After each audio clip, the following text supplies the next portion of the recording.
C'est la dernière esclavie en date à Gorée. Toute maison comme celle-ci, en bordure de mer à Gorée, est une ancienne esclaverie. Même l'actuel presbytère. L'effectif dans cette maison variait entre 150 à 200 esclaves, hommes, femmes, enfants. Et bien des fois, dans cette maison, toute une famille, le père, la mère et l'enfant, séparés de cellules. Dans des cellules de part et d'autre, faisant chacune 2,60 m sur 2,60 m, ils en mettaient 15 assis tout le long du mur, le dos contre, des chaînes les maintenant au cou et au bras. Ces pauvres n'étant libérés qu'une fois par jour pour leur permettre de satisfaire leurs besoins. Généralement, ils vivaient dans cette maison, dans un état d'hygiène si repoussant que la première épidémie de peste qui a ravagé l'île en 1779 est partie de ce lieu.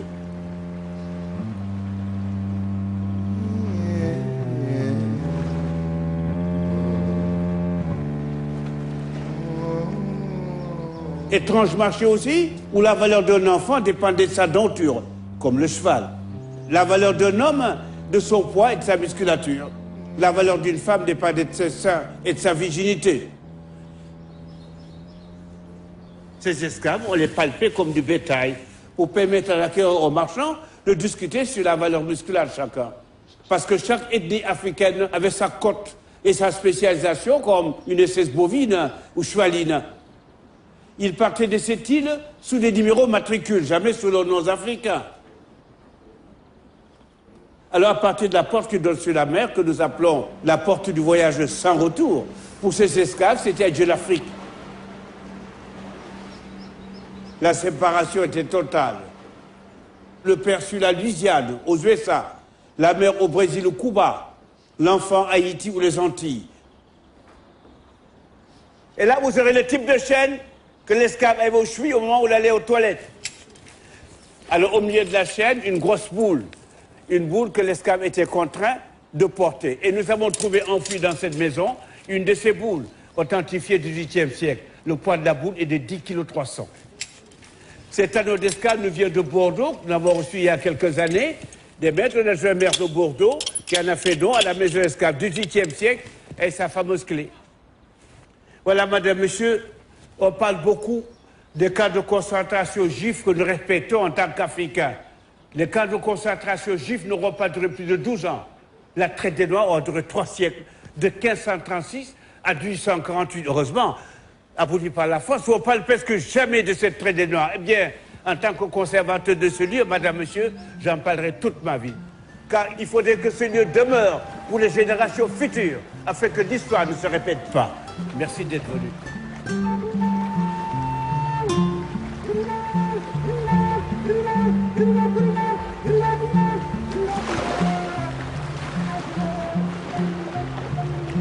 Combien sont-ils, ces hommes, ces femmes, ces enfants, à avoir franchi la porte du voyage sans retour, avec pour destination les plantations des Amériques et de l'océan Indien? On parle de 11 millions de déportés et de millions d'autres vies sacrifiées.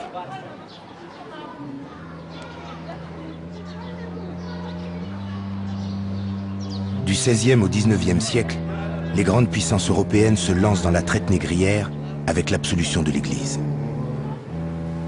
La France occupe un rôle de premier rang. La mer deviendra le tombeau de milliers d'Africains morts sans sépulture.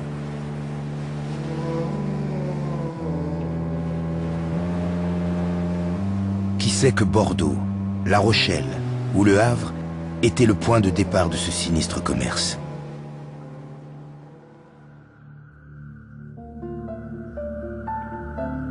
Nantes, qui est la seule ville en France à avoir assumé ce passé, fut le premier port négrier et le second d'Europe derrière Liverpool. En 1688, le premier navire négrier nantais quitte le port à destination de l'Afrique. À son bord, des étoffes, des armes, de l'alcool, qui serviront de monnaie d'échange. Suivront pas loin de 2000 expéditions jusqu'en 1830. Les armateurs s'enrichissent en troquant des vies humaines avec la complicité de rois et de chefs de guerre africains ou arabes. 1800 expéditions pour 600 000 esclaves. Déportés, enchaînés, entassés en fond de cale les uns sur les autres, dont un quart trouveront la mort durant la traversée.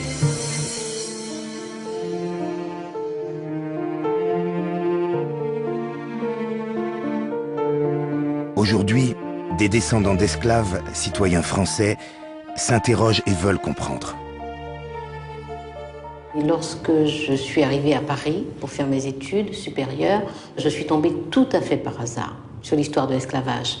Alors je savais très vaguement qu'il y avait eu des esclaves dans un temps que j'étais absolument incapable de situer, mais je n'avais pas imaginé une seconde que je pouvais personnellement être concernée par cette histoire de l'esclavage. Comprendre tout d'un coup, dans un éclair, que j'en venais, oui, c'était d'une extrême violence, parce que d'abord, ça me donnait une filiation par rapport à des personnes qui avaient été mises en servitude. Et le premier sentiment que l'on éprouve à ce moment-là, c'est le sentiment d'avoir été vaincu. Et c'est extrêmement violent pour une adolescente de comprendre qu'elle vient de peuples vaincus.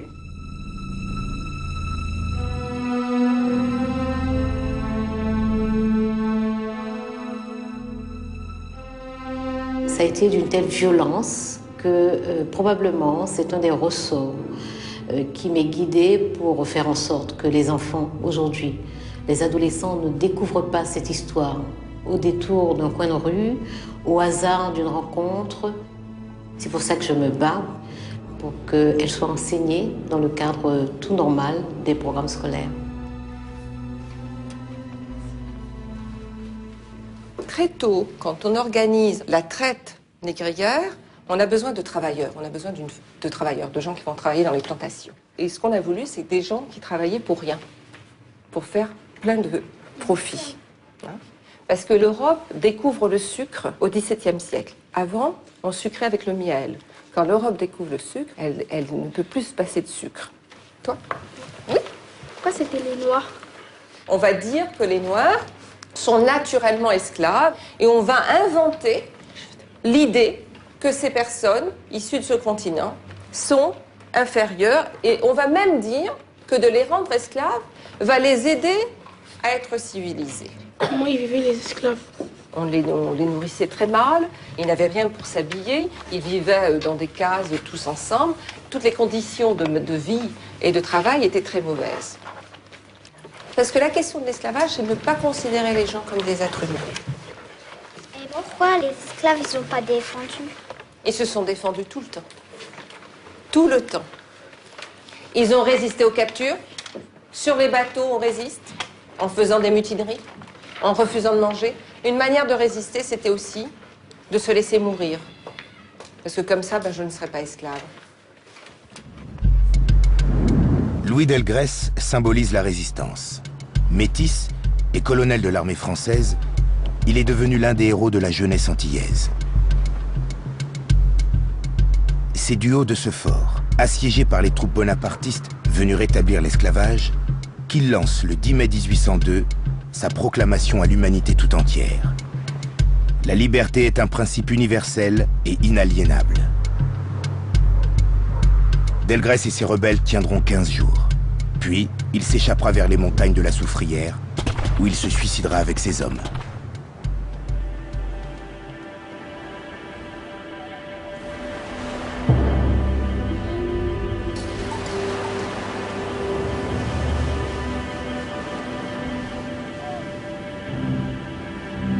Des centaines de milliers d'hommes, de femmes, d'enfants furent déportés aux Antilles françaises. Sur les plantations, l'esclavage est régi depuis 1685 par le Code noir, d'une froide et terrible rigueur. Mais où trouver les traces de l'esclavage? La mémoire vivante, la mémoire actuelle, chez les communautés issues de l'esclavage, se vit encore sur le mode de la blessure. Regardez en Guadeloupe, il n'y a pas beaucoup de traces. Il n'y a pas beaucoup de musées concernant l'esclavage. Même nous, à l'école, on savait vaguement que l'esclavage avait existé, mais on n'en parlait pas beaucoup, comme si c'était la part cachée et sale de notre histoire. Et tout a été fait durant près de 2 siècles, 1 siècle et demi, pour que l'esclavage soit oublié.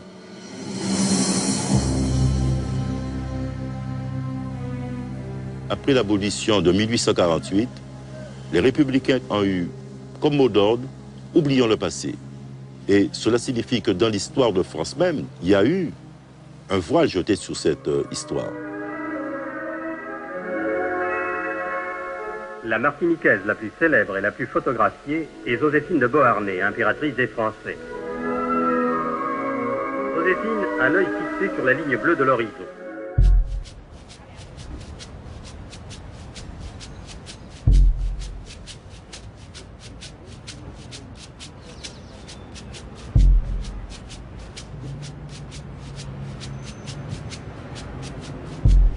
La réappropriation de cette histoire fait s'effondrer des mythes.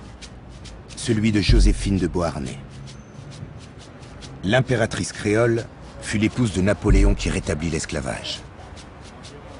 Sa statue au centre de Fort-de-France est une insulte. Elle est décapitée.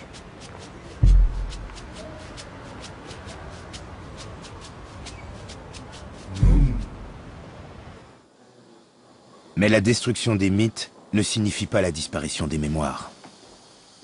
Celle de l'humiliation et de la honte. Mes parents, ils étaient tellement admirateurs de la France qu'ils ne voulaient pas que leurs enfants parlent créole, écoutent un certain style de musique et un certain type de vie. Ma famille croyait qu'il fallait absolument rompre avec les traditions guadeloupéennes. C'est-à-dire qu'ils n'arrivaient pas à concilier, une forme de modernité avec un respect du passé des origines. Est-ce parce qu'ils avaient cet amour de la France qui vous ont poussé à venir faire vos études en métropole? Oui. Ça, c'est à Paris, du temps des études, au Jardin du Luxembourg. Je me rendais compte que j'avais vécu un peu sur un mythe d'être française et blanche. Je commençais à comprendre que j'étais tout à fait autre chose. C'était une sorte de recherche de qui on est, qui devient de plus en plus douloureuse, de plus en plus envahissante. Ça a été un peu douloureux. Et alors après, cette vie en Afrique, pour vous, c'est des moments de bonheur? Finalement, en quittant Paris, en venant en Afrique, je pensais que là, ça allait être très facile. J'allais me retrouver et que finalement, tous les problèmes seraient résolus. Et j'arrive là et je trouve des problèmes auxquels je n'avais pas pensé. Problème de langue, j'aime penser à la langue avant. Problème de religion, j'aime penser à la religion. Problème du rapport qu'on a avec soi-même. Le fait d'être femme en Afrique, où il y a une autre image féminine, un autre comportement féminin, où les gens trouvent que je parle trop, que je pose trop de questions, que finalement je ne me conforme pas non plus à l'image que l'on rêve d'avoir d'une femme noire. Tout a été difficile en Afrique, tout. Et avec l'éducation que j'avais reçue, en plus, tout était terriblement confus, brouillé. J'ai été différente des Français, oui. Je me découvrais différente des Africains, mais je ne sais pas exactement qui j'étais.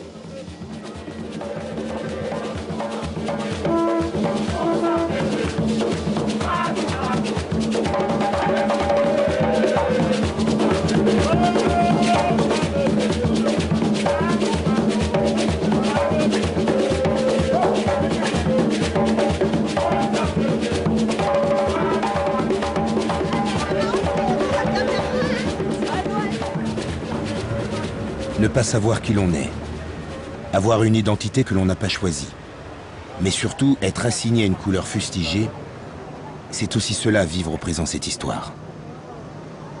Jusqu'ici, la couleur noire est pensée comme étant un maléfice. C'est-à-dire jusqu'au XXIe siècle, on peut dire que y a des gens qui se marient, qui sont noirs avec des gens plus clairs, afin de blanchir la race, comme ils disent. Donc il y a bien un racisme, une hiérarchie sociale qui est fondée aussi sur une hiérarchie de couleurs. Je suis noire, oui, mais il y a noir noir et il y a noir clair. Mais moi, on m'appelle Chabine dorée. Bon, je ne suis pas une Chabine, je suis noire. Même si je suis claire, mais je ne suis pas une Chabine. On dirait que tu as du mal à te situer quand même. Parce qu'en fait, tu es noire, tu es Chabine dorée. Parce qu'il y a des gens qui t'appellent Chabine dorée. En même temps, toi, tu penses que tu es noire. En même temps, tu dis que tu es claire. Oui, c'est pour ça que j'aurais préféré avoir la peau plus foncée. Je préfère. Je suis déjà noire, donc je ne veux pas devenir encore plus noire. Pourquoi tu as eu ce problème? Est-ce que c'est par rapport au regard des autres, par exemple? Est-ce que c'est... Lorsque j'étais petite, on me disait une négresse laide qui mouillait. Et voilà, ça m'a donné un complexe parce que lorsque, par exemple, Laetitia, elle est avec nous, on est un groupe de filles. Il y a plein de négresses. Et il y a une Chabine. Lorsqu'on passe dans la rue, ils vont plutôt appeler Chabine, Chabine, Chabine. Ouais. Mais les négresses, c'est transparent. Transparent. Les négresses sont transparents. Transparent. Ils sont invisibles. Mais lorsqu'on va voir Laetitia dans la rue, toujours ici, c'est Laetitia qu'on va appeler. On ne va pas appeler ni moi, ni Wendy, ni personne. Laetitia. Et on a parlé de la France. Est-ce que vous pensez, par exemple, que être noir en Guadeloupe et être noir en France, il y a une différence? Hein? Oui. La différence qu'il y a en France et en Guadeloupe, c'est qu'en France, quand c'est un noir, le noir, il est noir, point. On ne va pas chercher à savoir s'il est chabin, s'il est à demi noir ou blanc, il est noir, point. Tandis qu'en Guadeloupe, on va dire, c'est pour ça qu'ils disent qu'il y a des chabins, il y a des peaux charpées, il y a des noirs et il y a des bleus. Donc en France, il n'y a pas de différence. C'est soit tu es noir, soit tu es blanc, point. Fini. Le 23 mai 1998, 40 000 manifestants défilent dans les rues de Paris pour honorer la mémoire des esclaves. Première historique. Cette marche fut le point de départ de la quête identitaire des Français descendants d'esclaves.